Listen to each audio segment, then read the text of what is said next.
sitio específico no es seguro porque, por ejemplo, es un sitio en construcción y no se quiere que el odorizante esté en un lugar donde cualquiera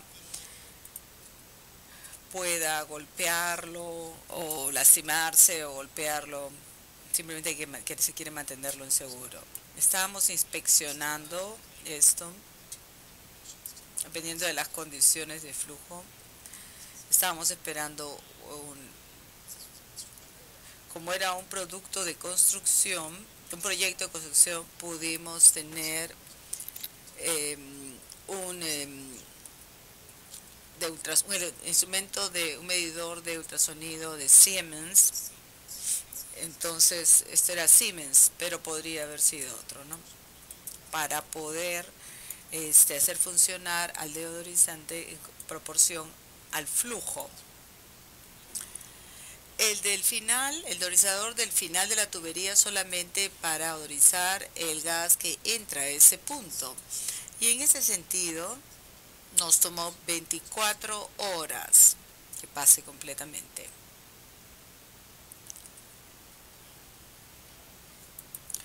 Luego hubo un punto, tenemos suficiente gas, pero sigue dando el proceso de decapamiento. Entonces, ¿qué es lo que tuvimos en la parte final? Es algo que desarrollamos que se llama un rastreador de olor. Este hace un muestreo automático de mercaptano y lo utilizamos para ese tipo de proyectos. En vez de tener a la gente que salga, un ejemplo, por ejemplo, tenemos a alguien que sale una vez cada hora y hace estas verificaciones. Con este sistema se hace eso. Entonces no hay que tener estos controles de olor. No estamos, lo que estamos preocupados es qué sucede en esa sección de la tubería que es nuevo y eso es lo que para eso estamos utilizando esto. Es un muestrador automático que saca la muestra una vez y la forma en que funciona es si saca muestras una vez cada hora y manda mensajes y hay página web donde se puede mostrar la información. Entonces almacena toda la información a través de un sistema y puede ser accedido de manera remota por cualquier persona involucrada en el proyecto desde cualquier otro punto. Y también guarda el registro para su consulta futura. Este es el ejemplo, básicamente es la información que obtenemos de ese rastreador de olor. Tenemos la información, la ploteamos, también tenemos otro tipo de información. La línea azul es el odorizador, es la tasa de inyección del odorizador al inicio. Al comienzo tiene ese pico porque queremos que fluya. Entonces ese pico quiere decir que es la primera inyección de mercaptano que hace ese pico. Pero una vez que ya pasa, vamos bajando la tasa de inyección porque ya estamos obteniendo o mantenemos simplemente ese nivel.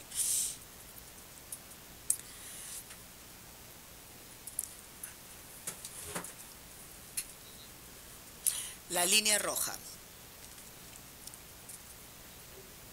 el nivel de olor, eso es lo que tratamos de mantener. Queremos que sea alrededor de 0.8 a 1, alrededor de 1, un poco más. Es el nivel que estamos buscando. Tomó 4 semanas desarrollar todo este proyecto y trabajar en la totalidad de la línea y hacer que el sistema vuelva a funcionar como había sido finalmente. Este es un resumen de este proyecto específico. Bueno, inicial tomó un día y 0.07 cc por pies cuadrados de mercaptano para hacerlo pasar por toda la tubería. Para concluir el proyecto tomó 30 días o más, algo así, y utilizamos 110 libras de odorante,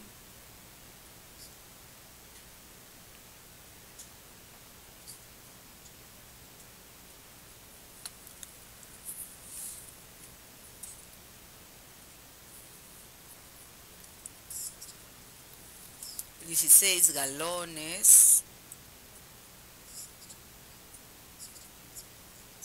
16 galones son como 60 litros. No sé si tiene sentido. Bueno, eso es lo que nos tomó para todo el proyecto y trabajar con toda la línea a lo largo de 30 días en total. Este cuadro es la información exacta del rastreador de olor que está monitoreando la concentración y los niveles del odorante a lo largo de todo el periodo.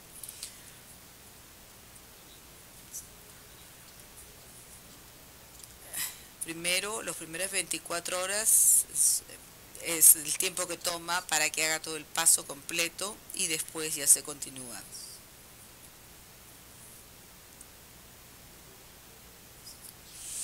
Lo importante que vemos aquí es que da cierta validación, porque hacemos la prueba del olor, pero no podemos hacer esto una vez a cada hora, porque eso no va a ser bueno ni factible. Entonces, esto es bueno para que nos dé la concentración de mercaptano. Sigue siendo un requerimiento hacer la verificación o la prueba del olor, pero pueden eso es un requerimiento, pero esto nos da alguna validación y cierta información para ayudar con el proceso.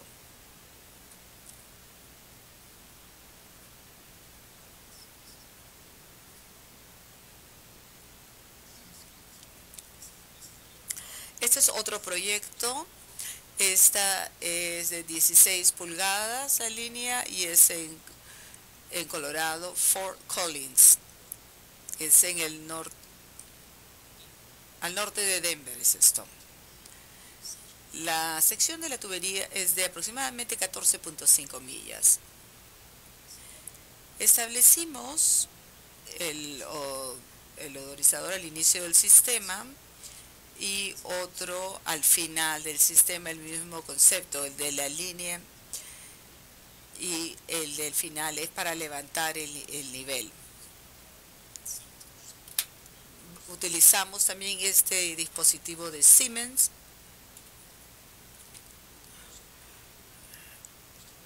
Las primeras 2 horas y media inyectamos como 8 galones del odorante, del odorizador.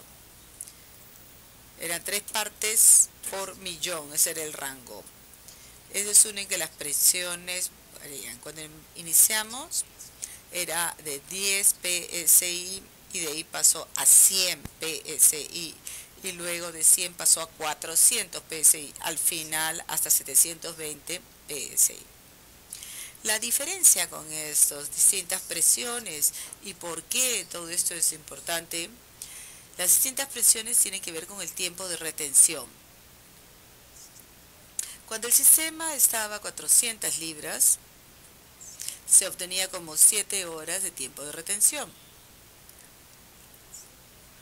Y a 700 hay un tiempo de retención de como un día. Entonces, mientras mayor presión, mayor tiempo de retención. Hubieron varios puntos de muestreo a lo largo del sistema para ayudar con el perfil y este proyecto duró casi 30 días también.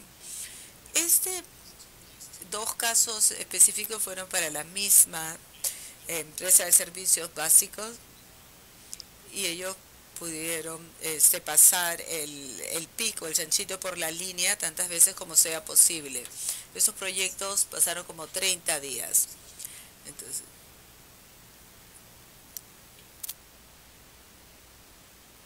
acá tengo otro ejemplo. Ese es un poco distinto porque tomó un poco más, porque no se podía pasar el pico, el scraper a través de la línea. No voy a entrar en todos los detalles, porque estos son simplemente algunos de los resultados que tuvimos que ver el día 1, el día 2, 3, 4, 15 y al final el 30, el día 30.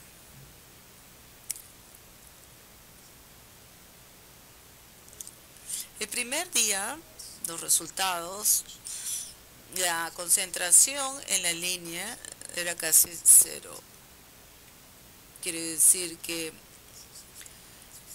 el gas tuvo que ventearse. El segundo día pudimos obtener con el odorizador de la parte final y lo utilizamos para pompear el gas y pudimos realmente vender el gas natural que es a partir del día 2. El día 3 utilizamos el odorizador de la parte inicial para hacia el día 4 ya habíamos estabilizado todo y pudimos continuar con las cosas hasta el día número 15, en que ya en ese momento no necesitaba el odorizador en la parte inicial o frontal, y el día 30 ya estaba normalizado.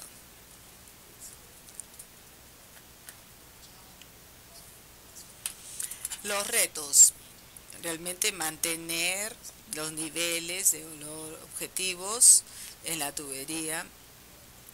Cuando concluimos, vimos que debido a la reacción química había cambiado el olor. Entonces tuvimos que aumentar la dosis y monitorear esto para poder obtener el nivel de olor adecuado para el sistema específico. Todo esto se hizo manualmente. Inicialmente teníamos pruebas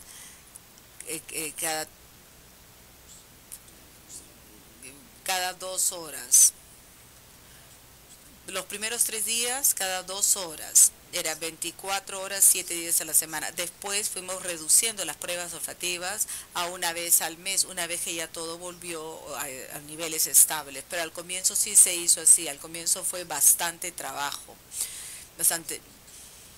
Y 2 días nos demoramos en poner todo el sistema. Y el hecho de que la tubería estaba limpia es que nos ayudó a acelerar este proceso.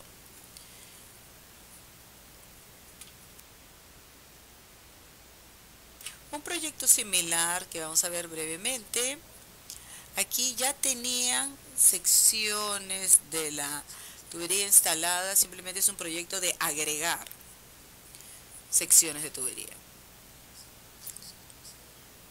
Entonces pusimos el odorizante al inicio y otro pequeño al final. También utilizamos este medidor ultrasónico de Siemens. Empezamos a inyectar el odorizante. Medimos la línea base primero. Acá estábamos utilizando un venteo grande al final de la tubería para poder mover el gas. Había una planta de energía. Cuando el sistema estaba funcionando tenía un contrato para vender gas a cierta fecha a una planta generadora de energía. Pero el programa de construcción de planta se retrasó. Entonces ellos tenían que a pensar de que la planta no estaba lista, tenían que proveer el gas, por lo tanto hubo que ventearlo y debido a los retrasos en la construcción, pero había que cumplir con esa parte del contrato. Este proyecto nos tomó 45 días para tener todo completo.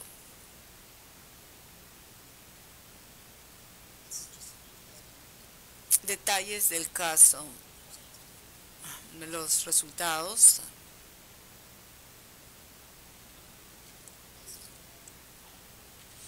Aquí tenemos los 2 primeros casos que vimos eran casos buenos porque se pudo limpiar la tubería, se pudo recuperar la tubería, se puede enfrentar. Este caso no es muy bueno el resultado. No pudieron en este caso, la tubería era antigua, no estaba bien limpia, no se limpiaba con propiedad, no tenía tampoco el sistema del scrapper o del chanchito. Entonces esa tenía 8 pulgadas de diámetro, 15 millas de longitud, que podría ser similar al caso 1, porque ese es 16 por 14, pero este es 8 por 15. Se podrían comparar esos 2 proyectos. La diferencia es que el primer caso la tubería era limpia, pero en este caso no está, el caso 3. Tomó 6 meses hacer todo el desgapado. Hicimos exactamente lo mismo. El mismo tipo de odorizador, de equipo, el monitoreo igual, todo básicamente era lo mismo. La diferencia fue que la calidad o el estado de la tubería.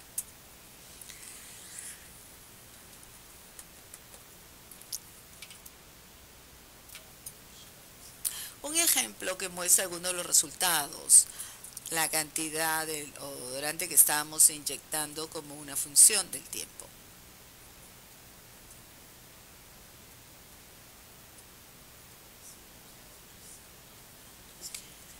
Acá algunos de los puntos.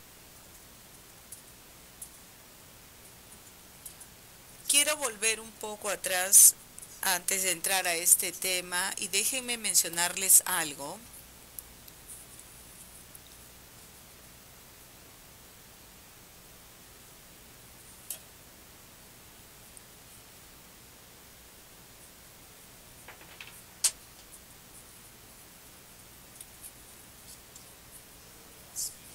Hablamos algo de derrames y estuvimos viendo que hay ciertos puntos, y esto es particularmente importante cuando uno está diseñando estaciones, y sé que hay muchas nuevas, esa evaluación de riesgo y evaluación cuando uno construye la estación para, desde la perspectiva de evitar derrames de los odorizantes, estos puntos son importantes. Si se ve desde el punto de vista de ingeniería como diseño, se puede decir cuáles son las amenazas potenciales con temas de odorización. Es un proyecto de construcción, hay tormentas, hay terremotos por acá, eh, instalaciones eléctricas y luego todos los riesgos que pueden haber de eventos. Se quieren gestionar estos riesgos, que eso puede ser mejorar el sistema, capacitar a los técnicos o tener planes de contingencia también. Otro tema importante es revisar periódicamente, no verlo una vez y después olvidarse, todo está bien. No, periódicamente hay que revisar todo esto porque las cosas cambian. Hemos visto muchos casos en los que hay estaciones de odorización que se han sido instaladas hace 50 años atrás, 60 años, y cuando lo hicieron hace 50, 60, no había nada en esa área cuando las instalaron. Tal vez había algunas granjas por ahí. Pero en los últimos 40 años, o el tiempo que pasó, ya no hay granjas y de pronto hay urbanizaciones, o puede haber un hospital, o puede haber un colegio, o casas, o vivienda, y están construidas al lado de la estación de odorización. Y eso no es la culpa de la empresa de gas, porque ellos lo instalaron antes de que se hagan esos desarrollos. Pero hay que tomar en cuenta y hay que ver cuál es el riesgo, y a lo mejor hay que hacer alguna reevaluación o reubicar la estación potencialmente. Una vez que se hace este análisis, hay que ver cosas específicas como qué tan cerca está esta estación de odorización de algún colegio, hospital, zona residencial, etcétera. Los vientos, hay que ver a qué dirección van los vientos en esa zona. No vaya a ser que justamente el viento sople en dirección a una zona de vivienda o de un hospital o algo. También cuál es la capa freática, qué tan cercano nos encontramos a la capa freática. Muchas veces también hablamos de qué tan, ya hemos mencionado que el mercaptano es tóxico para la vida acuática, entonces hay que tomar todo eso en consideración. Tipo de suelo, el tipo de suelo es muy importante, porque si tenemos, por ejemplo, con un suelo arcilloso, altamente arcilloso, y si hay un derrame, quiere decir que los mercaptanos no se van a quedar como en la superficie. Sin embargo, si el suelo es arenoso, va a penetrar y va a ir en un montón de direcciones distintas y puede alterar la subsuperficie. Por lo tanto, el tipo de suelo es importante. Si hay un incidente y estamos preparados para este tipo de eventos, y este es parte de tener un procedimiento.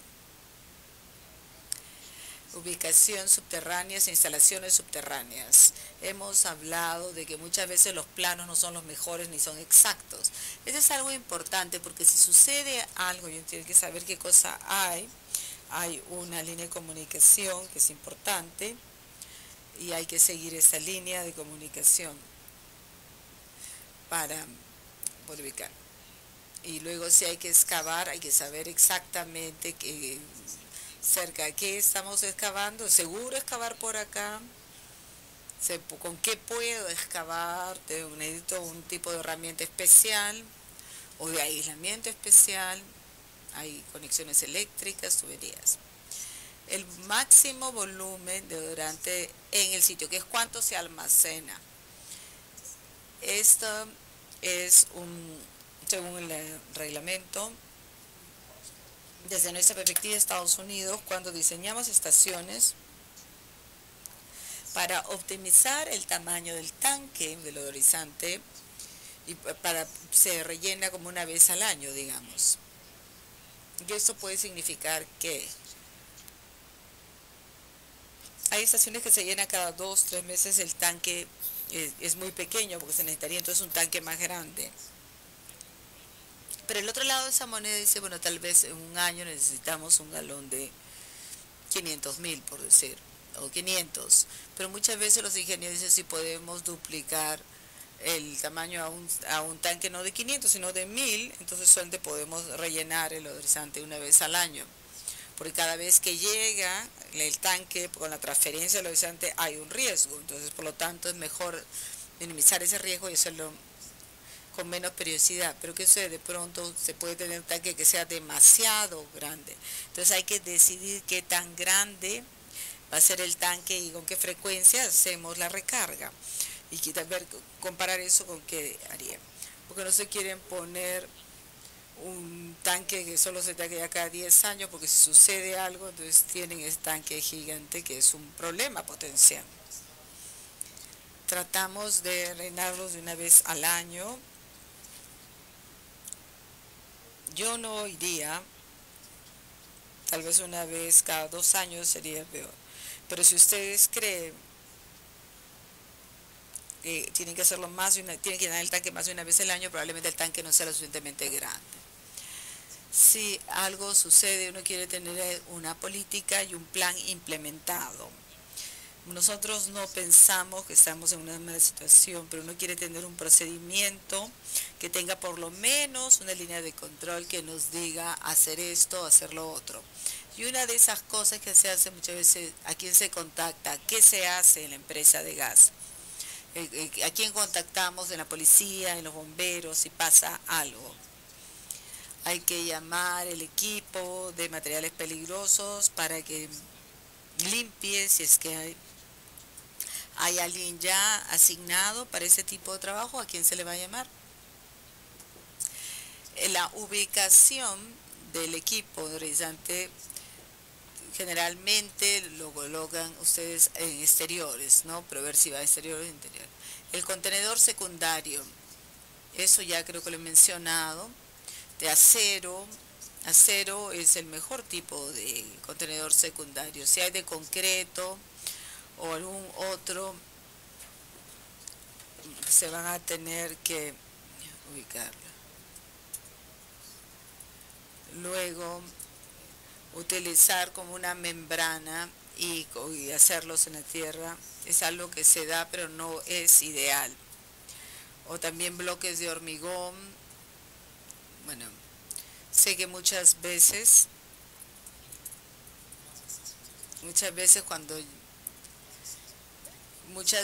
están en contención.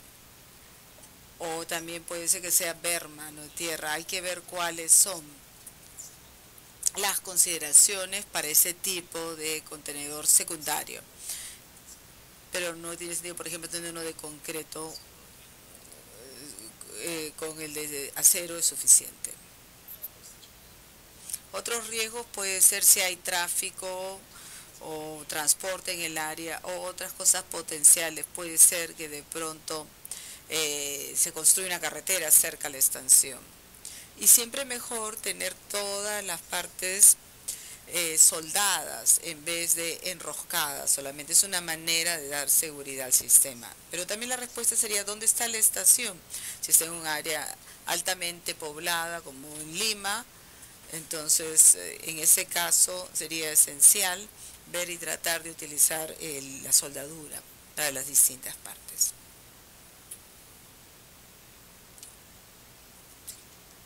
Tener un procedimiento implementado, tener algo específico para los derrames. Sé que hubo una pregunta hoy día sobre este tipo de cosas. ¿Hay algún tipo de documentación que se ha publicado? ¿Hay alguna referencia?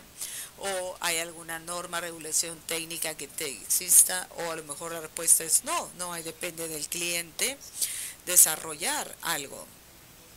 Sería más que satisfecho de ayudar a dirigirlos en la dirección apropiada si tuviesen preguntas con relación a esto.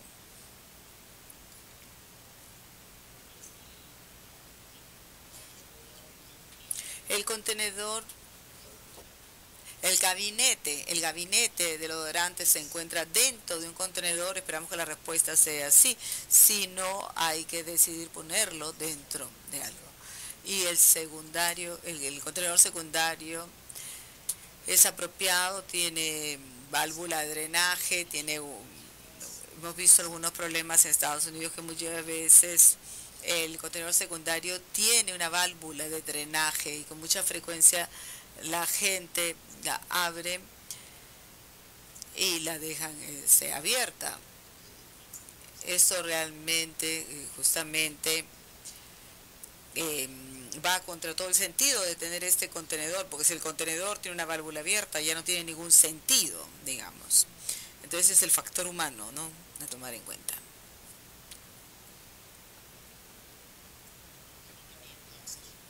Debe ser posible tener acceso a las distintas partes y asegurarse que se puede entrar a la estación y se pueda hacer mantenimiento con seguridad. Y debe estar indicado quiénes son las personas que se va a llamar en caso de emergencia, los expertos, quiénes son tanto por el lado de la empresa como por el lado de los que van a proporcionar ayuda. Entonces tener todo esto tiene que estar listo y escrito. Así es que en situaciones de emergencia tiene que dar todo esto claro. Tengo unas diapositivas aquí para hablar sobre el análisis de riesgo y cómo minimizarlo. Y esto lo hacemos desde la perspectiva de prevención de derrames y contención de derrames. Cuando tenemos los tanques de odorantes hay que tener todo claramente indicado, marcado. Este es un tanque que tiene un drenaje en la parte inferior. Yo cuando veo esto digo, si algo falla va a drenar por la parte inferior, pero eso no es un problema, pero tiene marcado, ¿no? También dice nivel del líquido en la parte superior y abajo sale por donde fluye la zona de flujo del odorante. Probablemente ha habido un técnico que ha estado en la estación los últimos 20 años y ahora se retira y todo el conocimiento está en su mente y se está retirando y tiene que pasar esta información a la siguiente persona. La siguiente persona viene y no hay ni registro, no hay dibujos, no hay nada. Entonces el hombre se retira y no hay nada. Entonces es importante tener todo etiquetado con claridad para cualquier persona. Esto es importantísimo. Acá también vemos, sale la válvula de descarga, la otra es transmisor de presión y el otro es el transmisor del nivel del líquido. Todas están marcadas. Claro que no se puede ver, pero están marcadas. Mal ejemplo. Tenemos este tanque que tiene un montón de dispositivos en la parte superior, está sobre un pedestal, no tiene ningún contenedor y no hay nada marcado. Ni las válvulas, ni los niveles, nada está marcado en ese tanque. Entonces, este es un caso de esos donde probablemente hay un técnico, hay una persona que sabe todo. Y a lo mejor es el mismo que lo instaló hace 20 años y trabaja ahí. Pero cuando esa persona se retire, o cuando esa persona se va a otro departamento o a otro trabajo, la persona que le sigue en ese puesto no va a poder ir y hacer nada.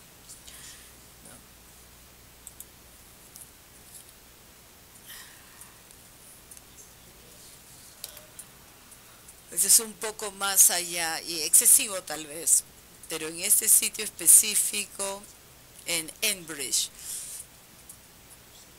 le han puesto, está dentro de un contenedor, pero aparte todo está a prueba de fuego. ¿Es necesario? Tal vez sí, tal vez no. Es el estándar de ellos, un estándar bastante estricto. He hablado de estas conexiones de líquido en la parte inferior. No me gustan. Esto es, bueno, si es que pasa algo con la válvula o sucede algo, se va a drenar todito el tanque en el piso de concreto y rápidamente, si sucede algo a esa conexión. La alternativa sería la conexión en la parte superior. Esa es la forma que tenemos en el otro sistema. Tiene esa conexión arriba, ¿no? En vez de tener algo que esté en la parte inferior.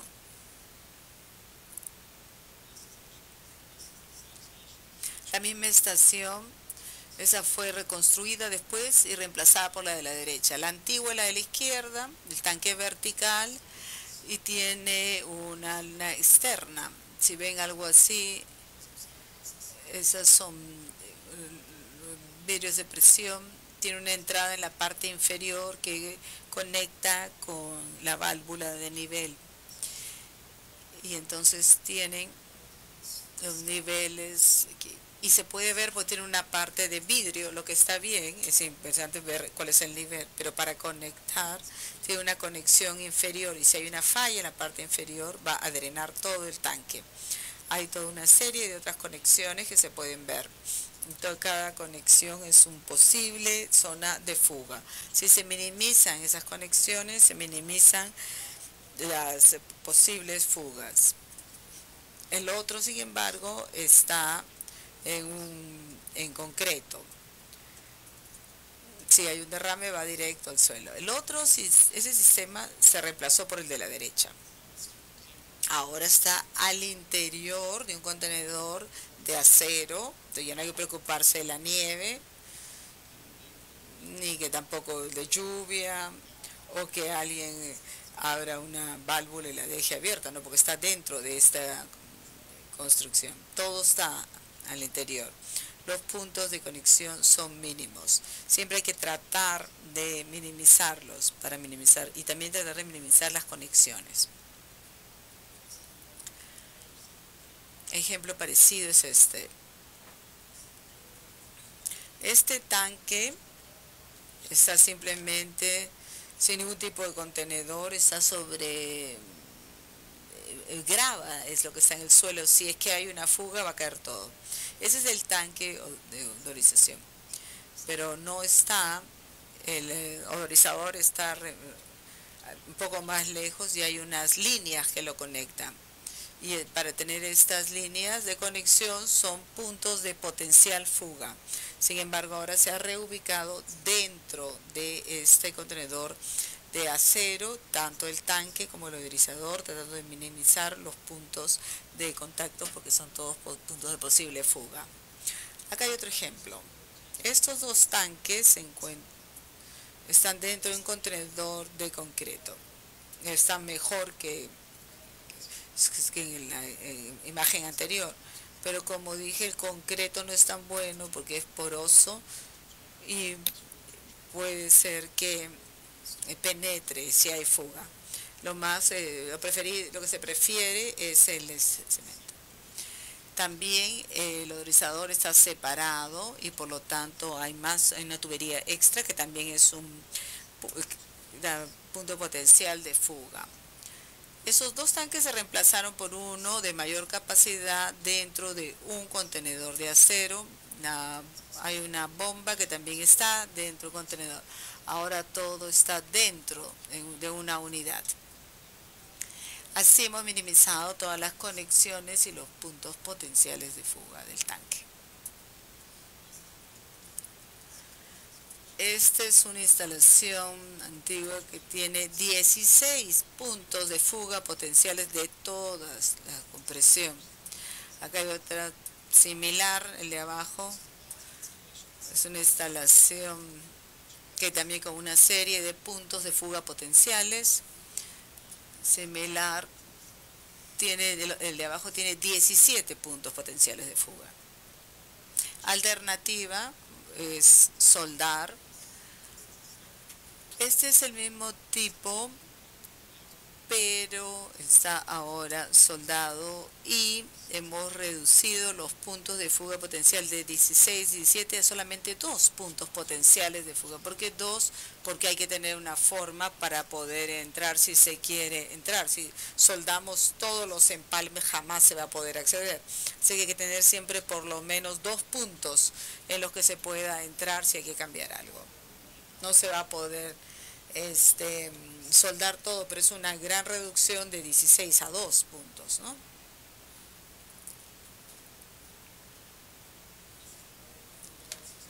Es otro sistema de soldado de las líneas, todo está en la parte superior del tanque, todas están soldadas, todas las conexiones están conectadas. Y en la parte posterior, este es un gabinete de inyección doble, en la parte posterior del gabinete también se pueden ver en este punto, esas son las partes que están soldadas. Todo lo que se podía soldar se soldeó. Soldar en la parte de atrás del gabinete elimina como 16 puntos potenciales de fuga en este gabinete doble. Acá debe ser como 24 puntos potenciales de fuga que se han eliminado. Bastante significativo. El filtro está dentro del contenedor de acero y esto garantiza que hay un tanque que está aquí. Y es el tanque del odorizante. En este tanque personalizado, donde querían tener 2 tecnologías de nivel, que es una redundancia porque teníamos una era de backup y eso es lo que es. Tenemos el medidor de nivel de radar, pero también tiene ¿es necesario tener 2 de estos? Probablemente no, pero eso depende de los estándares de la empresa y en este caso específico consideraron que era necesario tener 2 tecnologías distintas. No querían exceder ningún. Realmente eso está ubicado en una zona altamente poblada, por eso tal vez han puesto doble. Eso tiene también una válvula de escape también, que es una necesidad donde utilizan una válvula de esa. Y mencioné anteriormente sobre las válvulas, siempre utilizar esa válvula de alivio o de descarga. Esa es la mejor práctica sobre el uso de estas válvulas, porque todas estas válvulas van a estar en contacto con el mercaptano, ya sea líquido o vapores. Ese es un nuevo, todas las líneas han sido soldadas y tenemos esta viga para que la gente pueda caminar de manera segura.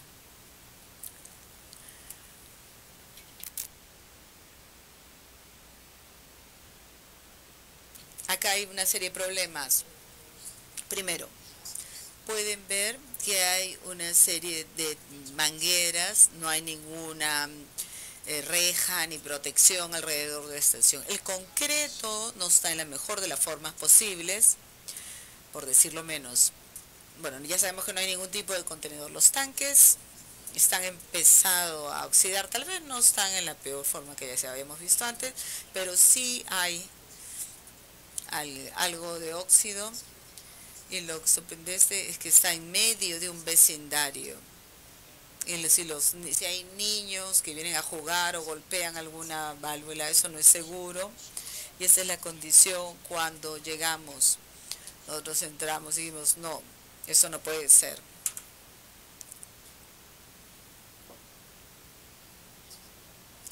Este es tanque subterráneo, excavamos. La posibilidad que teníamos con este tanque fue construido cerca a este edificio que era importante. Tuvieron que sacar el tanque. Alguien no sabía. Dijimos, ¿qué sucedería si tuviésemos que sacar el tanque? El tanque estaba muy cercano a los cimientos del edificio. Entonces tuvimos que tener mucho cuidado en sacar el tanque sin que afectara el cimiento del edificio. El otro problema es que hay líneas eléctricas que pasaban muy cerca del tanque y por supuesto no tenían planos de esto. Sabían que había un tanque porque hay una parte de la infraestructura que estaba afuera, pero no sabían a qué distancia estaba. Vinieron a hacer la inspección y se dieron cuenta que también ahí estaban los cables eléctricos, pero no nos dimos cuenta hasta la excavación en sí, que estaban encima. Tuvimos que realmente tuvimos que levantar y hacer todo un movimiento de los cables eléctricos también. Esos tanques subterráneos no son muy buena idea. A ver si ustedes me pueden decir algo, a ver si ustedes hablan. Esto es un ejercicio. A ver, ¿quién dice algo? Acá hay muchas cosas que están mal en esta imagen. Y estamos viendo esto desde la perspectiva de derrames, prevención de derrames. Díganme algo que esté mal acá. A ver, ¿qué pueden decirme que esté mal en base a todo lo que hemos venido conversando?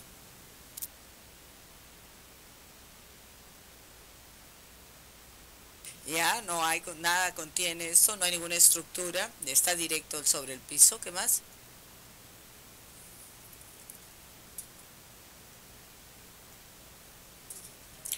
Micrófono.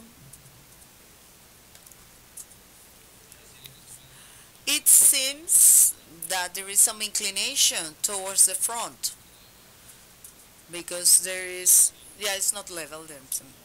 No está nivelado, sí, ciertamente. ¿Alguna otra cosa que alguien más pueda ver? There are no, they have to use the microphone. Relief valve. There is not a relief valve. No, no hay. Sí tiene razón.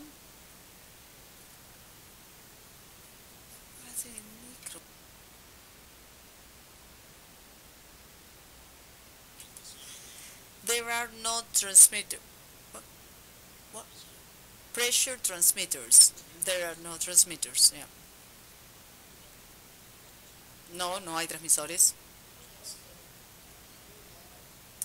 Hay, no sé si pueden ver, pero hay una serie de, en esta foto vemos 5, 7, la parte superior hay 7 acoples que no tienen ningún propósito excesivo. La parte superior, una serie de acoples, digamos que queremos reducir puntos de fuga potenciales. Cada uno de estos acoples que nunca se van a utilizar para nada. Si uno tiene un odalizador estándar, tiene líquido de entrada, salida, vapor de retorno, vapor de entrada y la válvula de alivio, 5, tal vez uno más, 7. 7 de estos acoples podrían haber, pero acá tenemos 12 tal vez. Hay un montón de cosas extras que son potenciales puntos de fuga. These systems, this tank system, they have a connection to line connection, ground line, grounding. Do they have grounding?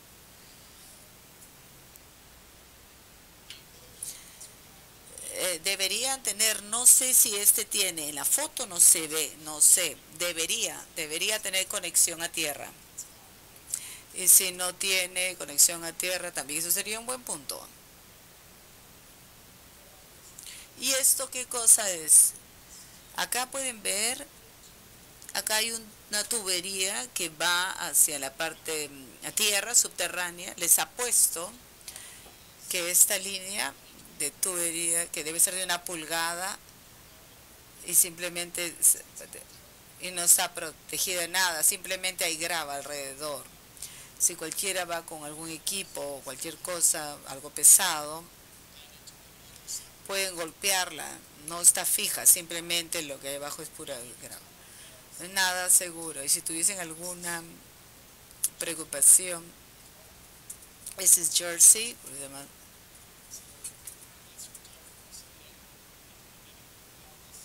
Este es un tipo de protección, hay mucho riesgo acá y no mucha protección. Y todo el sistema parece que está en malas condiciones.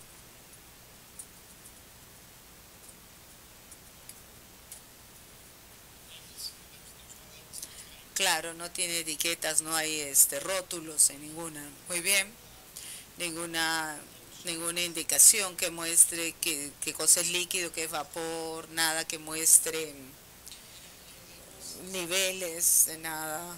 Pueden llamar, pero tampoco las etiquetas de materiales peligrosos o nada que diga qué contiene, qué cosa es. Es mercantano, cuál es la mezcla. En muchos lugares hay estándares que hay que seguir, ¿no? Ver cuál es la mezcla y una serie inflamable 3. Muchos podrían inclusive el nombre del odorante, lo que sea. Y ahí los técnicos y la empresa de gas y todos saben qué es lo que hay. Y cuando vienen a traer el odorante saben que tienen lo apropiado. Entonces, sí, indicaciones, letreros, señales, eso falta. Ese es el ejemplo perfecto de lo que no hay que hacer. Ah, it's not. Can you repeat, please, the question? I missed that. He was not using the microphone.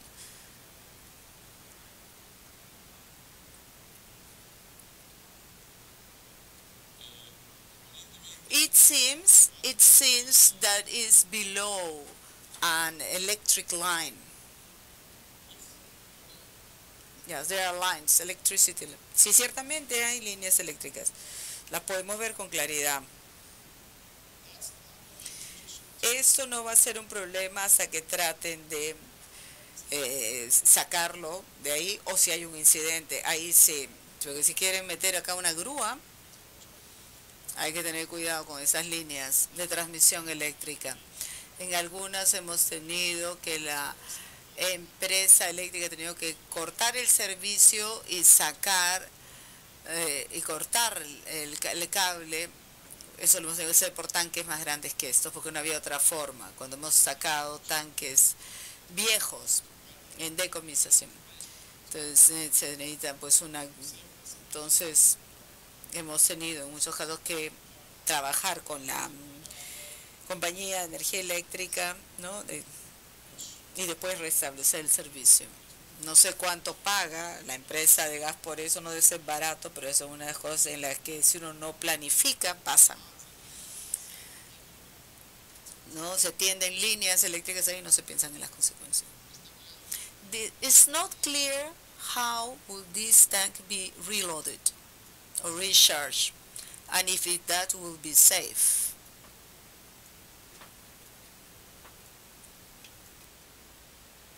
Ciertamente, la línea de carga debe estar por este lado, digo. Difícil de decir, inclusive en esta pantalla, pero probablemente no sea una forma segura. And the truck, where will the truck approach? What is the road? El, el camión vendría de la carretera por acá y va a correr líneas a través o sobre la reja esa, lo cual no es ni ideal ni seguro. Todo eso no estuvo planificado, simplemente lo pusieron el tanque y después fueron construyendo cosas alrededor. No hay ningún tipo de planificación acá.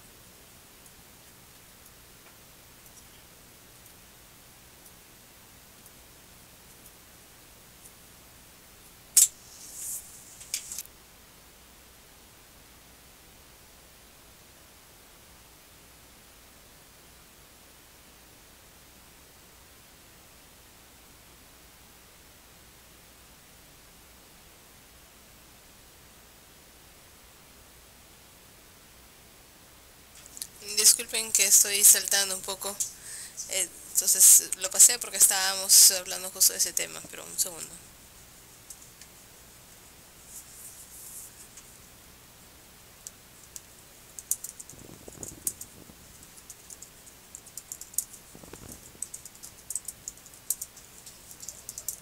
Muy bien, hemos estado hablando sobre cómo prevenir derrames, y no sé exactamente cómo se correlaciona acá, pero en Estados Unidos nosotros siempre evaluamos muchas compañías siempre hacemos esto, llamadas falsas para ver si es que hay una respuesta o no, porque si no te recibes una multa. Y bueno, siempre hay temas legales involucrados y hay un abogado. Entonces eso siempre, los litigios agregan costo a todo. Pero la idea es que tienen que responder a los derramos. La mayoría de compañías de gas, si no responden, son $200 o $300 por llamada en caso que haya una fuga. Entonces si sucede un incidente, entonces uno tiene que responder, creo que dijeron 30 minutos acá. O si no, van a recibir una multa o una penalidad. Pero también tienen que pensar cuánto les cuesta enviar el técnico. Y muchas veces las cosas que pasan a medianoche, justo en las 2 de la mañana, día de Navidad. Y el costo de enviar a alguien para responder es bastante significativo. El costo del tratamiento no es muy alto. Usualmente es el costo del consultor, del abogado, de las disrupciones de la compañía de gas, todo ese tipo de cosas. Cada caso es diferente, pero mucho depende de dónde se encuentren en cuanto a qué tan cerca están las personas, el suelo, el agua, todo eso.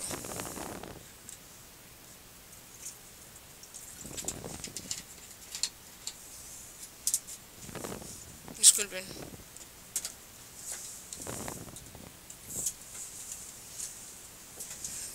Muy bien, mencioné sobre lo que eran los kits en caso de derrames de odorante.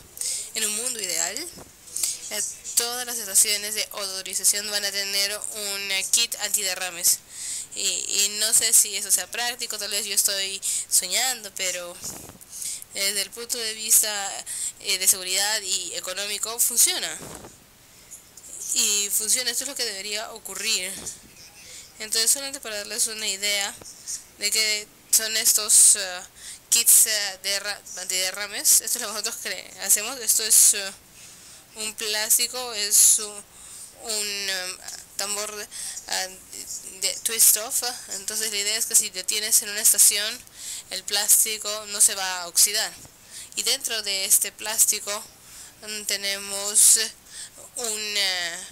también un tambor de acero de 55 galones, y dentro de ese tenemos todas las cosas para limpiar. Tenemos guantes, tenemos paños absorbentes, tenemos lonas, todo eso está dentro. Y el beneficio extra de eso es que en caso de un incidente y tenemos que botar guantes o lo que sea, o pueden utilizarlo para guardarlo. Entonces este plástico va a evitar que el plástico va a evitar que el de acero se oxide. Y eso lo vamos a utilizar para mantener todas las cosas de limpieza en caso de derrames. Y todavía lo podemos utilizar para poner todas las cosas contaminadas ahí adentro otra vez. Entonces, para darles una idea de qué es lo que es parte de este juego, este kit, son paños absorbentes, es una lona plástica, arena. Entonces, en caso tú tienes que poner una lona, a veces necesitas ponerle un poco de peso, una pala. En caso tienes que cavar un poquito, sacar un poco de eso, tienes agentes neutralizadores. Y ya lo he mencionado antes, y ya que me hicieron preguntas sobre qué cosa es esto, el deomer es un agente neutralizante. El deomer es una palabra inventada, pero es la palabra para este producto. Y el Mask O, que es un agente enmascarador. El agente enmascarador simplemente son como cítricos, tiene un olor como de naranjas o de citrus. Y bueno, tal vez nuevamente eso es un sueño. Todas las estaciones de odorización deberían tener también un filtro de carbono. Por varias razones, porque si hace mantenimiento puedes utilizar este filtro para hacer eso. Si tienes un derrame, esperemos que no los tengan, también lo van a tener. Si están transfiriendo odorante, también van a poder utilizar el filtro para eso. Si tienes que aliviar la presión, puedes utilizar este filtro para eso. Entonces, si cada estación tuviese un filtro de carbono, entonces uno tendría la seguridad de que tiene eso junto con el kit antiderrames. Tal vez no sea lo más económico desde el punto de vista de costo, pero si alguna vez tienes un incidente, esto se va a pagar por sí solo 10, 20 veces. Y es algo que tienen que tener en cuenta, y espero que jamás lo tengan que usar ustedes, pero siempre es bueno tener un filtro de carbono y un kit antiderrames, ¿no?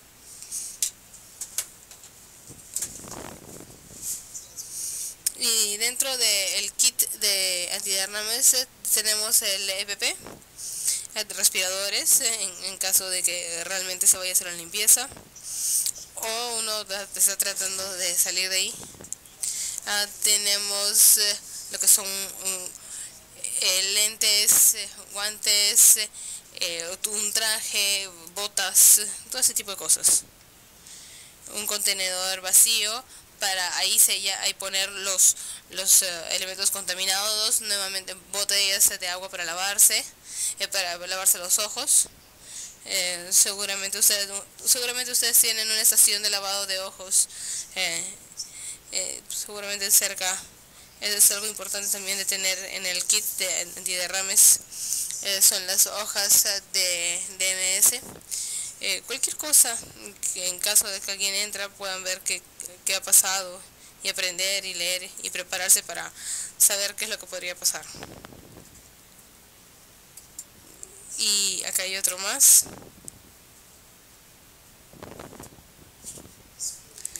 El kit de antiderrames. No sé si ustedes tienen alguna pregunta, cuál es el concepto, a qué se refiere. ¿Ustedes tienen este tipo de cosas en sus estaciones de odorización? Creo que esa es una mejor pregunta. ¿Eso es un concepto nuevo para ustedes? Veo.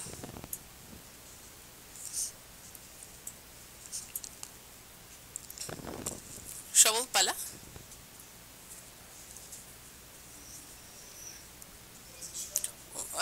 Shovel es pala. Una pala. Pala. Es una pala. En caso que caiga un poco en la tierra, entonces tienes que cavar para sacarlo. Para eso la pala.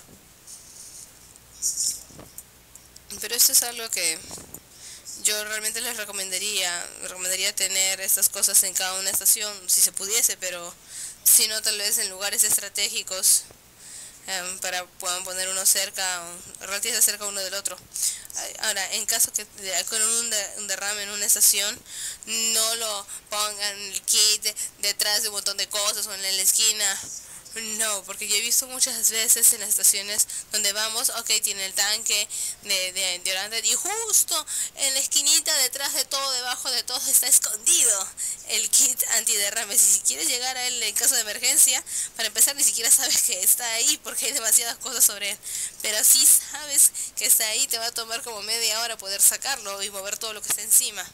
Y tú no quieres perder tiempo moviendo cosas, así que lo ideal sería mantener un lugar seguro, cercano, y accesible, en un lugar accesible.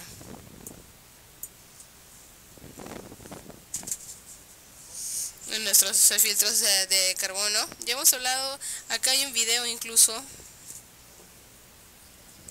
Muy bien, creo que ya va a funcionar.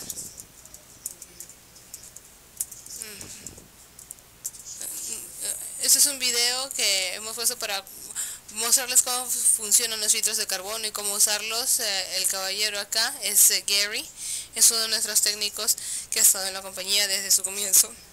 El video es de 2 minutos y medio, así que si por favor pudieran poner atención. Es para darles una idea de cómo funcionan los filtros de carbono, para que ustedes puedan ver cómo se utilizan y para qué se utilizan. Creo que no va a funcionar bien, perdón. Ustedes simplemente lo huelan para asegurarse que la unidad está limpia, que no huelan a mercaptanos para quitarle la presión. Tengo algunas diapositivas acá que van a hablar de algunas cosas nuevas que estamos viendo en odorización para darles alguna idea sobre las cosas nuevas que han salido. Esto en particular es un sensor en línea del mercaptano. Entonces tenemos una de esos de clase 1 de 1, es un sensor de mercaptano a prueba de explosiones dentro de esta caja, y lo que hace es chequea, o bueno, el tiempo se puede cambiar, pero básicamente es cada 4 horas, y cada 4 horas esta saca una muestra y mide la concentración de mercaptano en el gas, y tiene un filtro de carbono, porque cada vez que saca una muestra obviamente está odorizando gas natural, entonces quita el olor de ahí. Y cuando saca las muestras es para que no llegue nada a la comunidad. Esto no va a reemplazar la prueba de olfateo, pero si salen y hacen una prueba una vez al mes, esto sería lo que te podría dar una señal de que algo le está ocurriendo a la tubería en ese periodo de tiempo, porque esto está sacando la muestra cada 4 meses. Tenemos una compañía de servicios en Georgia que tiene uno de estos, y su sistema es un poquito distinto al de ustedes, pero lo que pasa es que ellos tienen gas odorizado de la compañía de transmisión, y ellos asumían que todo estaba bien, hicieron sus chequeos una vez al mes, como tienen que hacerlo. Y la compañía que les daba el gas tenía una falla de odorizante. La compañía que estaba haciendo no sabía que el odorizante había fallado, pero la compañía de distribución que tenía uno de esos en línea tuvo unas lecturas y dijeron, ok, el peor caso fue 4 horas.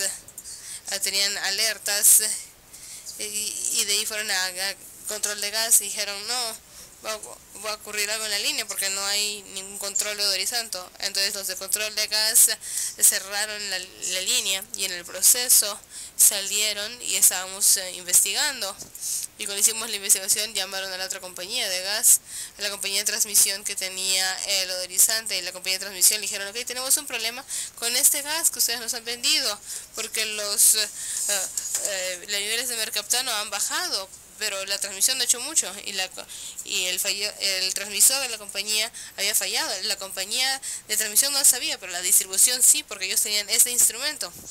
Entonces, cuando estaba haciendo las muestras cada 30 días, imagínense si le eran cada 30 días, cuánto hubiera pasado. Así que realmente le salvó a la compañía de transmisión, a la compañía de gas y al público, ¿no? Y eso es algo relativamente nuevo que ha salido al mercado, creo que recién el año pasado. Y eso es algo que nosotros hemos desarrollado, y es un rastreador de odor. Y esta es un analizador en línea de mercaptanos, un concepto muy similar, y todo se queda en esta caja.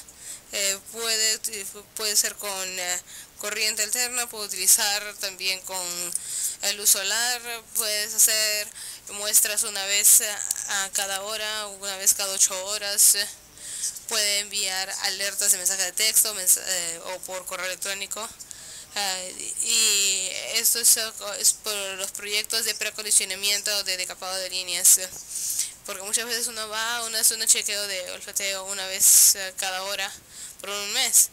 Entonces, al final, pues como uno se satura de gas, si lo tienes que hacer las 24 horas del día no puedes. Entonces eso es lo que utilizamos. Y bueno, esto es de clase 1 o clase de 1 o clase de 2. Y tiene una unidad dentro, y bueno, si no hay comunicaciones, esto tiene el sistema de comunicación dentro y puede enviar toda esa información afuera. Realmente esto es algo que nosotros hemos desarrollado para nuestro propio uso al comienzo, para ayudarnos cuando hacíamos estos proyectos. Somos un grupo bastante pequeño, y si hubiéramos tenido muchos proyectos al mismo tiempo, es un poco difícil para nosotros tener todas las manos para afuera y tener las personas, pues siempre son 2 personas en cada proyecto que tienen que estar fuera 24 horas en un día. Y se dividen en turnos de 12 horas. Y si estás haciendo eso por un mes, pues las personas se van a cansar. Entonces esto drenaba nuestros recursos. Así que esa fue la razón por la cual creamos esto. Era para ayudarnos para ese tipo de proyectos. Lo desarrollamos, lo empezamos a usar y cuando empezamos a utilizarlo, muchas de las compañías de gas que lo empezaron a ver, dijeron, oye, esta cosa está genial. ¿Por qué no cómo conseguimos uno? Así que empezamos a darse a las personas. Y recientemente vamos a trabajar en eso, vamos a desarrollar el concepto y recientemente los hemos empezado ya a vender. Bueno, hasta donde sabemos es el único que existe en el mercado, ¿no?, de este tipo. Y también mencioné esto antes, pueden tener un sensor de mercaptanos dentro de un edificio. Y por ejemplo acá hay una registradora que le muestra cómo se ven los mercaptanos. Entonces tú puedes tener este sensor de mercaptano dentro de un edificio o dentro de un confinamiento, algo similar. En caso de que haya una fuga, eso va a salir una alarma y le va a enviar la alerta a gas control y puede estar o junto a un filtro de carbono y a un sistema de alerta. Entonces se va a enviar una alerta y le va a avisar a alguien para que salga, ¿no? Y le va a dar como un poco de tiempo. Es una buena alerta en caso de un incidente. Uno quiere saber de eso primero, antes que la comunidad que empiece a llamarlos, ¿no? O llame al 116 y luego que tú te enteres después en caso de que haya un incidente. Eso te permite llegar inmediatamente. Y así la comunidad tal vez ni siquiera se entera que hubo un incidente antes. Sí, lo que uno pone la alarma alta, la alarma baja, entonces se va a encender cuando se llega a la alarma alta. Y bueno, si tienes que, si está junto al filtro de carbono, va a encenderlo y va a enviar una alerta también a a control de gas o al supervisor o a quien ustedes decidan. Y lo mismo con los niveles bajos. Cuando se llega al nivel bajo se pone una alarma baja y eso es lo mismo, va a hacer sonar la alarma, va a encender el filtro de carbono. Entonces, como les digo, por eso tiene una alarma alta y una baja, y esos parámetros uno escoge cuál pueden ser esos parámetros. Uno lo puede juntar con el SCADA y puedes ver todos los aspectos tecnológicos. Estos también hay unos similares que se utilizan con esto y creo que ya hemos hablado un poco de eso, sobre lo que son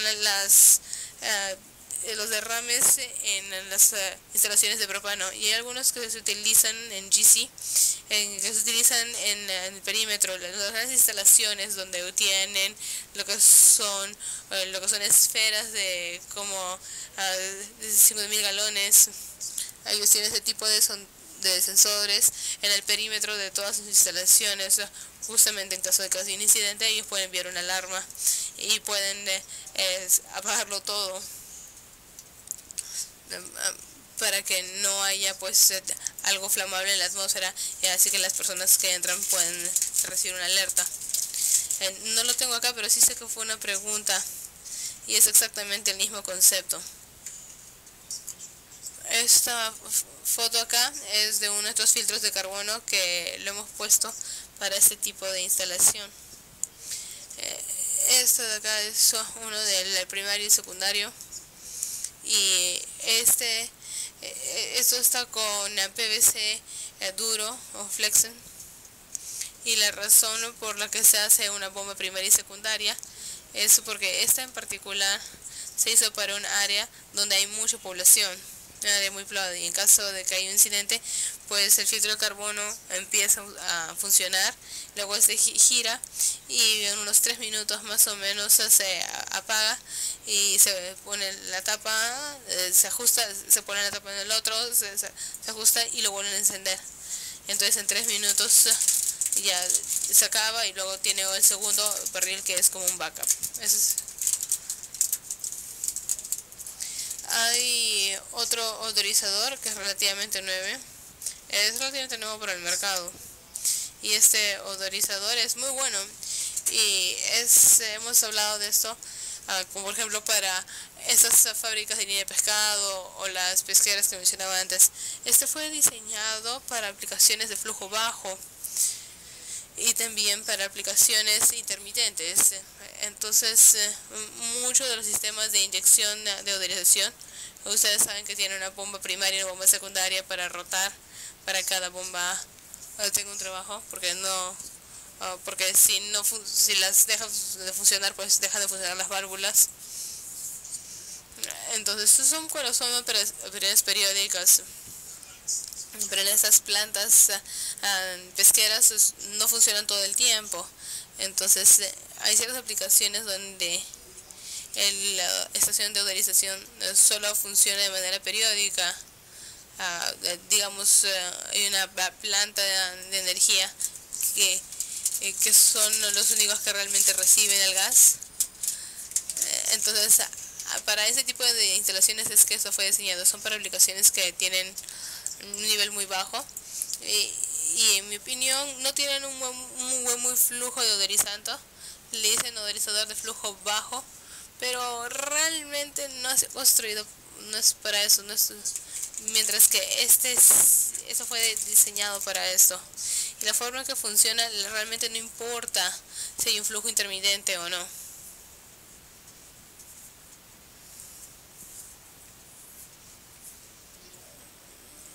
Y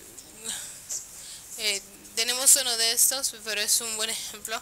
Tenemos una compañía que se nos acercó y nos pidió que sacáramos uno de estos, el GPL 750, y que diseñáramos un sistema para que ellos pudieran moverlo para una autorización de temporal.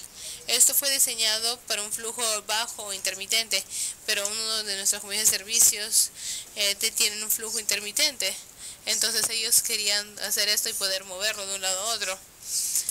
Y eso fue lo que nosotros diseñamos para ellos. Y tiene el odorizador GPL 750, está justo atrás. Tiene un sonar DOT que puede ser movido con el mercaptano. Y todo está encasillado en esta caja, por eso le llamamos caja odorizadora. Y bueno, todo es una estructura de aluminio que uno puede cerrar, asegurar. Y no se ve en la imagen, pero tiene tiene como una parihuela abajo que lo puedes levantar con un cargador frontal.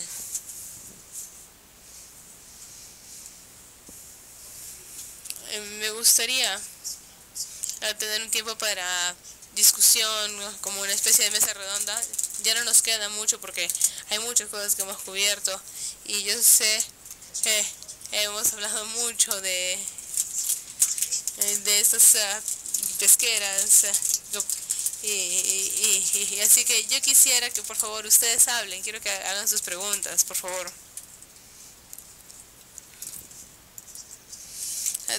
Deben tener muchas preguntas.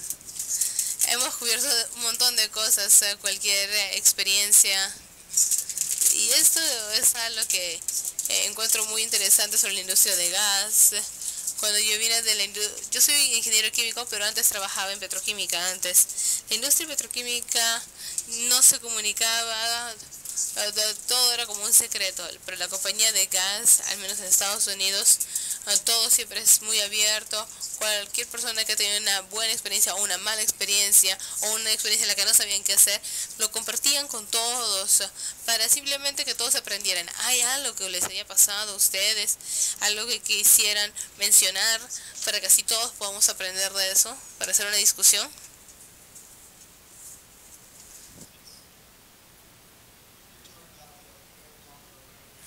Dice el odorómetro y los distintos que hemos visto, sí. El mismo tipo de equipo. Do we see the same things that the odorizers fades when it's stored for a long time?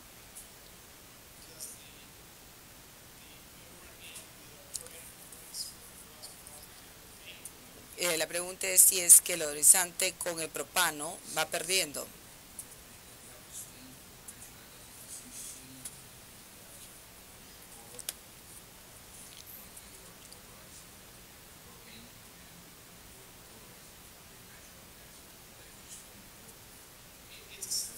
Sí, es algo similar.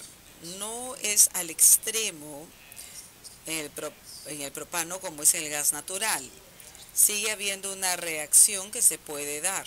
Si se utiliza el- un tanque de acero de carbono de 5 galones o lo que se encuentre en la casa de alguien o un negocio que utilice propano para calentar las instalaciones. Cuando se configura inicialmente, si es un tanque nuevo, se va a ver, no llega al extremo que vemos el gas natural. Y una vez que es establecido, si es un tanque viejo que se ha utilizado por varios años y se deja el propano ahí, el propano no es que salga. Mientras que si tuviésemos una tubería que está sin flujo, vamos a ver que el flujo natural y los mercaptanos van a tener esta reacción natural. No es así con el propano, no se tiene ese tipo. Si está, no lo he visto, pero si está ahí por meses o años y luego se empieza a utilizar, aún tiene, el olor va a ser básicamente el mismo y cuando uno empieza a hacer la inyección, con la excepción de que sea un tanque nuevo. En ese caso se puede ver algunos temas en que se desvanezca el olor, pero no va a llegar al punto en que no se huele nada, lo que sí sucedería con el gas natural en la tubería. Ahí sí el gas natural que está odorizado, el olor puede desvanecerse completamente, pero en el propano no es exactamente igual, no por lo menos desde el punto en que yo lo veo. No sé cuáles son las diferencias y qué lo sucedería con gas y qué pasaría con propano. No es algo que yo he visto. Y no es algo que sea porque no se da realmente.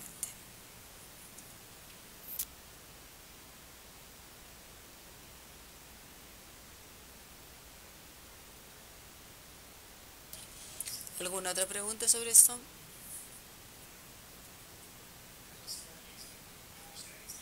Creo que Perú va a empezar a utilizar GNL para empezar a alimentar ciudades, ¿no?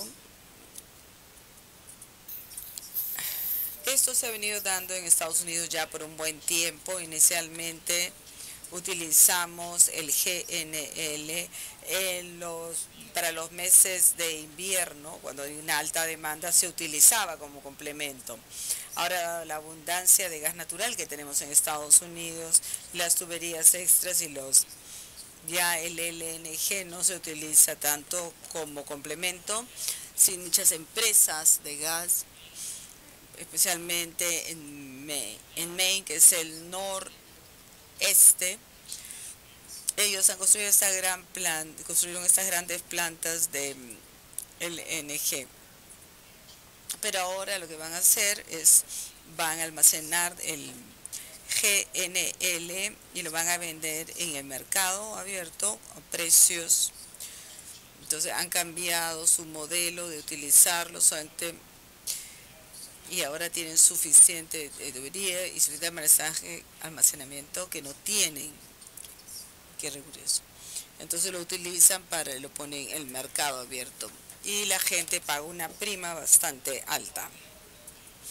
Otra de las instalaciones de GNL en los climas más moderados en Estados Unidos, donde no hace tanto frío, como Ohio, tal vez alguno de esos lugares, ellos tienen instalaciones de GNL y ahora muchas de ellas han sacado el servicio de estas. Estados Unidos está trabajando porque probablemente para empezar a exportar. Hay una planta que se llama Cove Point en la costa atlántica, en la zona de Maryland o entre Maryland y Virginia, que originalmente era una instalación que se utilizaba para importar el GNL, pero ahora esa instalación la están volviendo a poner en funcionamiento para exportar más bien el gas natural, tanto de Luisiana o de Texas, o tal vez de otros estados, pero están en proceso, ¿no?, de repararla para empezar a exportar GNL. Pero hay algunas áreas en las zonas más frías donde se utiliza este gas para, como van a hacer ustedes acá, ¿no?, para el sistema general, y utilizan las tuberías como de almacenamiento. Y durante el invierno varía, pero puede ser que tengan que traer camión de GNL e inyectar en la tubería una vez a la semana, una vez al mes, o depende de qué tan frío sea y dónde se encuentre. Pero hemos estado pasando a ese punto que estamos viendo a la gente en estas comunidades que estaban en propano, estamos pasando a que utilicen el natural y han construido la estructura, pero no hay tubería de transmisión aún para traer el gas. Estas son ciudades pequeñas en realidad, pero hay formas de hacerlo más sencillas. Eso es algo que hemos visto.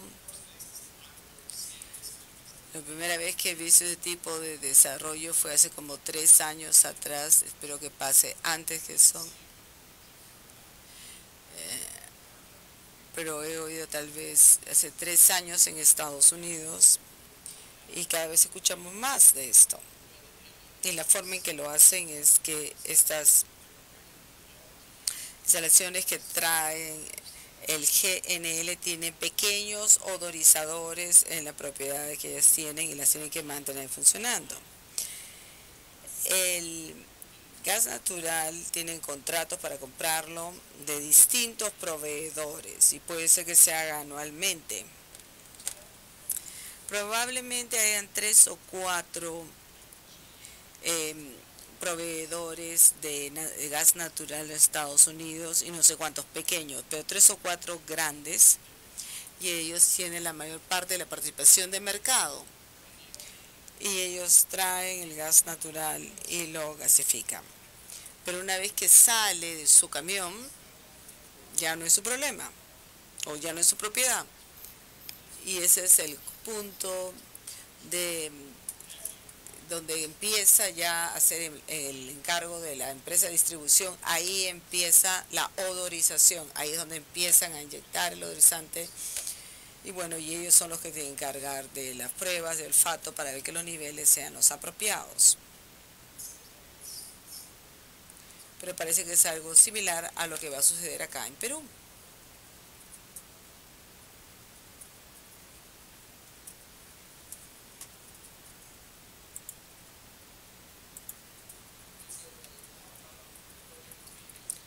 Se ha utilizado, hay mucha gente que está utilizando el gas propano en Perú.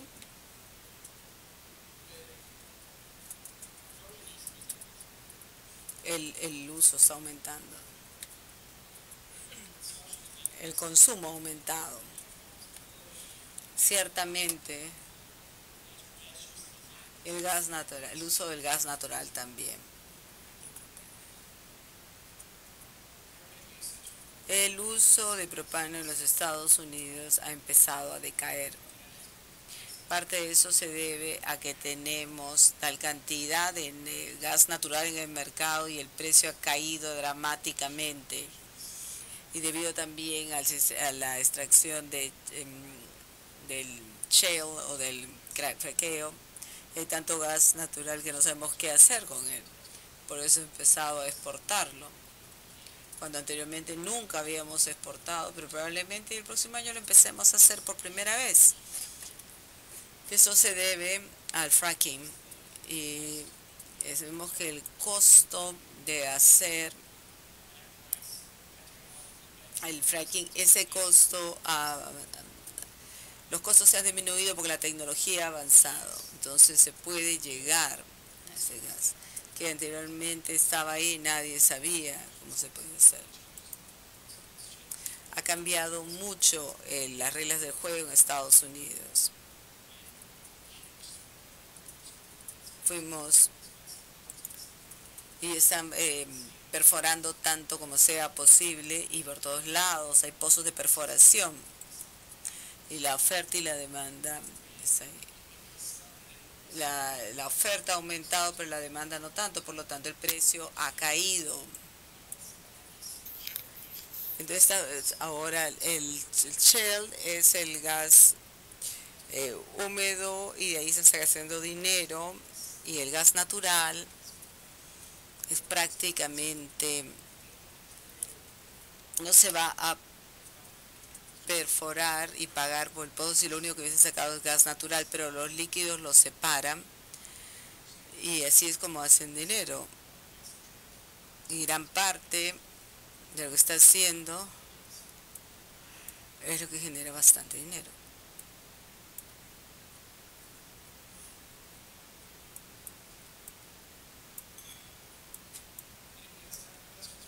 ¿Alguna otra pregunta o algún otro tema que quieran abordar mientras estamos acá todavía?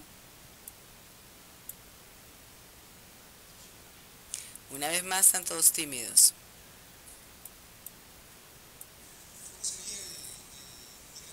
What is the mechanism to implement these scratch cards?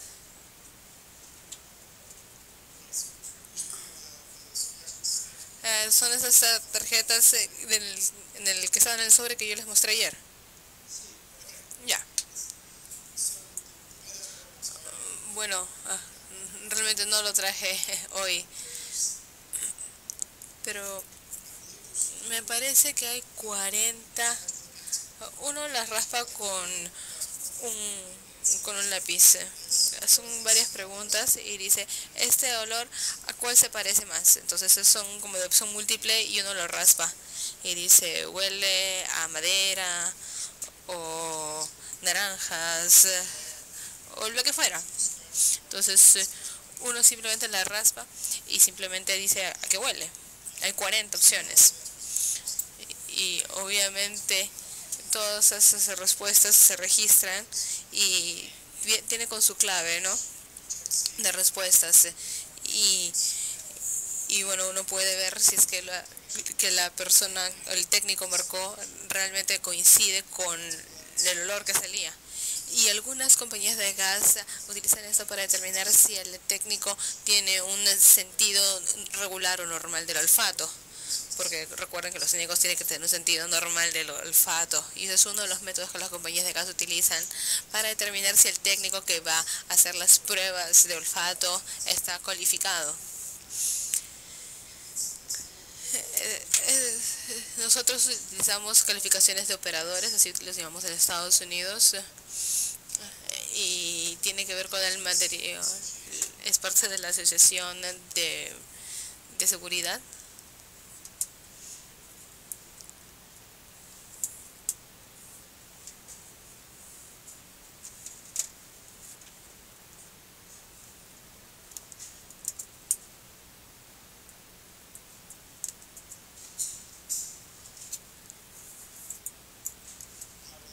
Entonces, se llama FEMSA, que es una asociación de tuberías y materiales peligrosos, y es el equivalente a, muy similar a Sinermin, esta asociación. Sí, todavía no lo pronuncio bien, perdón. Y el FEMSA es similar al Osinermin. Es una abreviación. Bueno, pero es muy similar al FEMSA. Incluso para mí es difícil decir FEMSA, pero la FEMSA es el que regula la calificación del operador, y una de las calificaciones es que puedan hacer estas pruebas de olfato. Y se requiere que el técnico, para que esté calificado a hacer esto, hay que determinar si tiene un sentido del olfato normal, y ellos tienen que demostrar que saben cómo utilizar los instrumentos, y tienen que realmente poder ir y revisar las válvulas y ajustar los reguladores para que el flujo vaya correctamente, y tienen que presentarle a alguien que se pueden validar si es que esta persona sabe lo que está haciendo.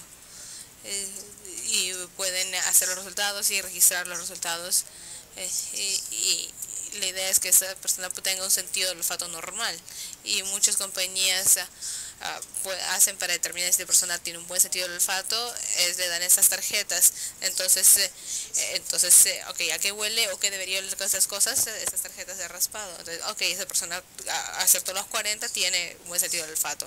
Otro método es enviarlos a un hospital universitario y ellos pasan a un departamento y pasan por una calificación de olfato, donde le dan muestras para que ellos huelan y esa persona les dice, ok, esto huele a tal cosa, esto huele a tal. Ese es otro método que se utiliza para determinar si los operadores tienen un sentido del olfato normal. Seguramente hay más otras pruebas que utilizan las compañías, pero esas son las dos que más conozco.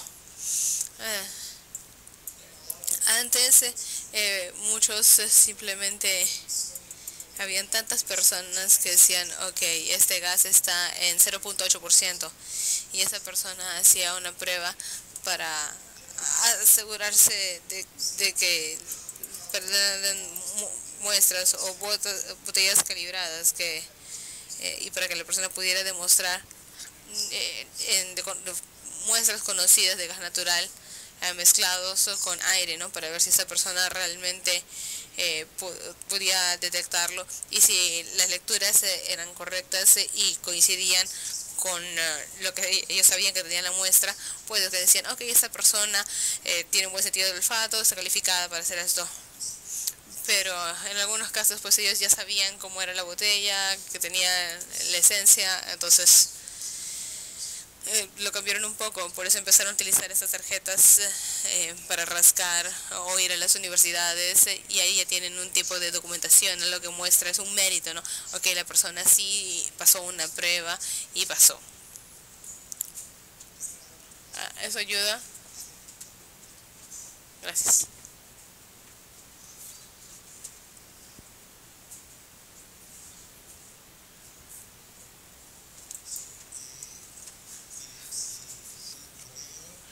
Yeah, okay, for what I understand, natural gas is authorized, but LNG aren't authorized. Why LPGs or GLPs are authorized? What is the difference? Is the difference the mercaptans? Is the mercaptan different from LPG than the LNG?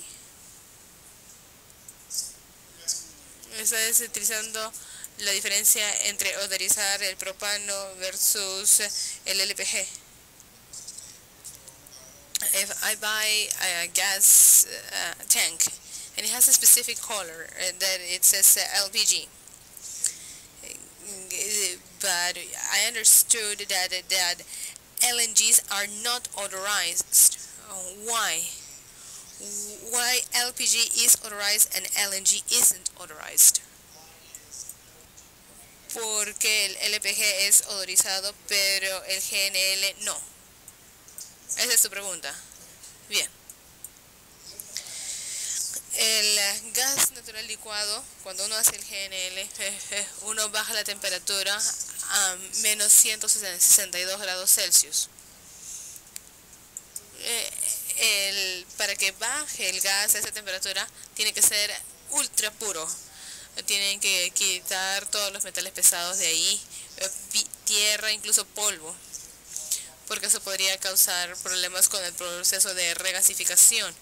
Pero cuando baja a esa temperatura de menos 162 Celsius, si uno le pusiera un mercaptano para odorizarlo y luego bajáramos la temperatura, el mercaptano se congelaría y luego teníamos problemas en el proceso.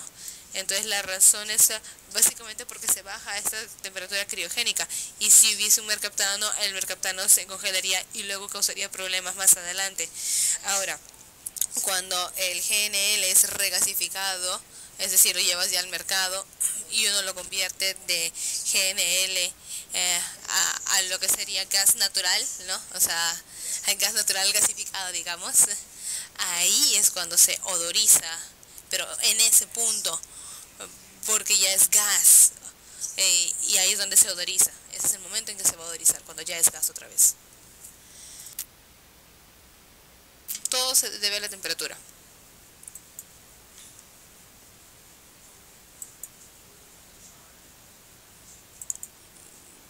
Podemos ver en el cuadro lo que sería el punto. Podemos ver la temperatura, dice menos 165. Pero en este caso, dice acá, porque uno puede reducir el LNG a menos 162. Pero si uno lo compara con el punto de congelamiento con el odorante, está bastante cerca. En este caso no pareciera afectar nada.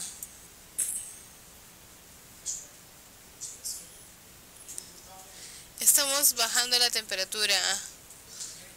Cuando hacemos IGNL la bajamos a menos 162 Celsius. Pero el punto de congelación con el mercaptano es menos 165.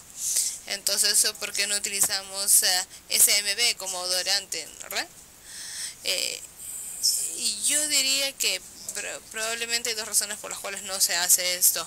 La primera, lo más probable es que lo llegue a ser tan puro. Este es un SBM puro. A mí me sorprendería mucho si es que el fabricante pudiese hacer algo que sea 99.999% de pureza. Van a tener que rastrearlo, o sea, y probablemente esos van a terminar congelándose. Otro, si realmente pueden llegar a este SBM super ultra puro que no se congela en esa temperatura, ¿cuánto les costaría? Seguramente el costo sería mucho. Tal vez les costaría 1000 veces más el costo del mercaptano. Y en ese punto, pues el uso del GNL ya no sería necesario. O sea, eso es lo que yo creo, no estoy seguro, pero me imagino que seguramente no pueden llegar a obtener algo tan puro. Y en caso de que hubiese una impureza en SBM podría causar un problema. Pero ese es el uno mercaptano que sería tan cerca del otro, no hay más.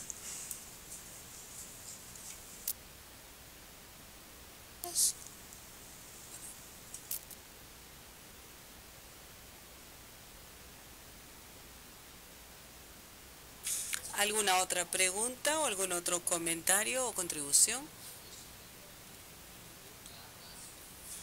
Tengo una pregunta para eliminar el óxido en el contenedor del odorizador. ¿Cómo se puede eliminar ese tipo de contenedor?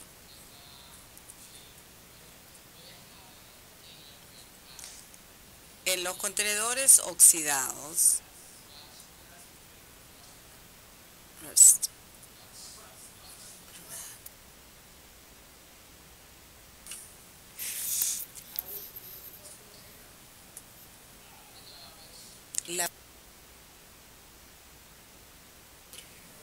¿de qué tipo de contenedor estamos hablando? ¿Qué tan grande?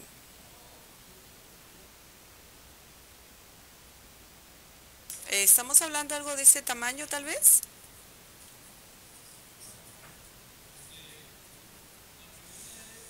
The question is, what time of maintenance do we need for an odorized tank when the upper part is 50% rust? So what is the maintenance for a tank that is 50% rusty? Is a mechanical maintenance, or we have to empty the tank in order to apply some time or blow sand or something? What do you do? Tenemos un tanque que usted dice que el 50% está oxidado. Esto es una situación bastante mala. Esa cantidad de óxido, espero que no llegue a ese momento. Antes de que llegue a ese estado, habría que hacer el arenado y la pintura para dar la protección. He visto algunos que hacen el soplado de arena para ese tipo de tanques y después lo pintan. Ese es un método de hacerlo, pero todo depende de si el óxido no sea tan malo. Si ya empieza completamente a descargar y la corrosión va a empezar a entrar, ahí es donde vamos a tener una serie de problemas donde la gente si vamos a llegar al punto de que pueda generar una fuga, porque pues se perfore, sea un hueco, ¿no? Entonces, si se llega a esa situación, es un momento en que a lo mejor hay que reemplazar el tanque. What about 30% of rusty tank? The time of maintenance. My point is this: do we have to empty the tank, or can we treat it with the odorizer inside?